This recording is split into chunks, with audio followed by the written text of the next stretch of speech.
Comunale Terreforti di Villafranca per la 12ª giornata del campionato Under 17 regionali. Il girone C metteva di fronte la Villafranca Messana e la CR Messina, reduci da una sconfitta non senza polemiche sul campo della Meridiana. I ragazzi di Mister Foti per 2-1 fermi a quota 18 punti in classifica.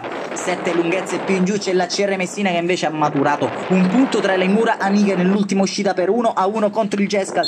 Dirigeva l'incontro il signor Pettinato della sezione di Messina, quando grazie alle grafiche a cura di Wisport Young scopriamo i 22 protagonisti di questa sfida.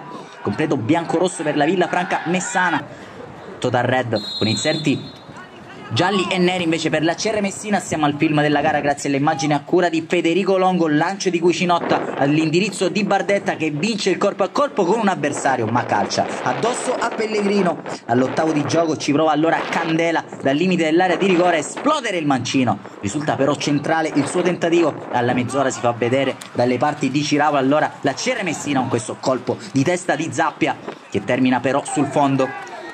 Ancora CR al 31esimo, stavolta è Gaetano a prendere il centro del campo, lasciare esplodere il sinistro. Interessante la sua traiettoria, ma non quanto basta per sbloccare il risultato. Ora però una CR Messina vivo in avanti al 38esimo, si fa vedere infatti con questo tentativo di Agnello che si spegne alto sulla trasversale.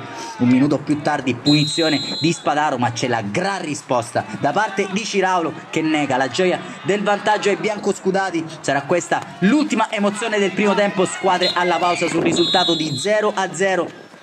Meglio la Villafranca Messana nei minuti iniziali, è uscita però alla distanza la formazione di Mister Pellegrino. Si torna in campo nella ripresa, per il momento senza cambi, e la Villafranca Messana a battere il primo colpo con Spanò, serpentina tra le maglie rosse, poi col destro però non impensierisce più di tanto Pellegrino. Primo cambio con Bonfiglio che prende il posto di Candela al 9 del secondo tempo. Al 12esimo però c'è il tentativo prima di Zappia, sulla respinta si avventa in questo caso Mesiti e si divora il gol dello 0-1. Risposta allora un minuto più tardi della Villafranca Messana con Fiumara a una buona occasione, calcia però sull'esterno della rete. Minuto 16, altro cambio per la Villafranca Messana con Patanei, rileva Fiumara. Si fa notare ancora Nunzio Spanò, tra i migliori dei suoi quest'oggi.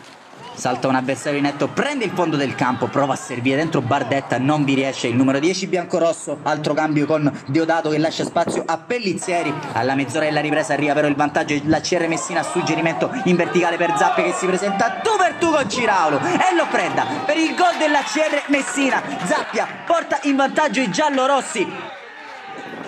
A Ciraulo praticamente battuto, ha dovuto solo spingere nella porta ormai sguarnita. Sono sotto nel punteggio i ragazzi di Mister Foti, che allora si affidano alle soluzioni balistiche di Nunzio Spanò, che va con questo arcobaleno in porta, immediato 1-1 al 32esimo del secondo tempo. È un Eurogol di Nunzio Spanò che sorprende Pellegrino. Tutto da rifare per la CR Messina.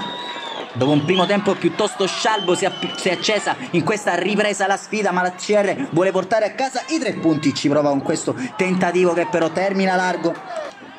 Altro cambio intanto con Barbaro che prende il posto di Mundo. L'ultima occasione è ancora una volta di Nunzio Spanò che prova a fare tutto da solo, lo fa benissimo, rientra sul destro per poi calciare però alto sulla traversa. Non ci sarà più tempo al Comunale Terreforti Villafranca, triplice fischio il direttore gara Pettinato e game over. Villafranca Messana contro Acere Messina è già storia. Apri Zappia, risponde Spanò.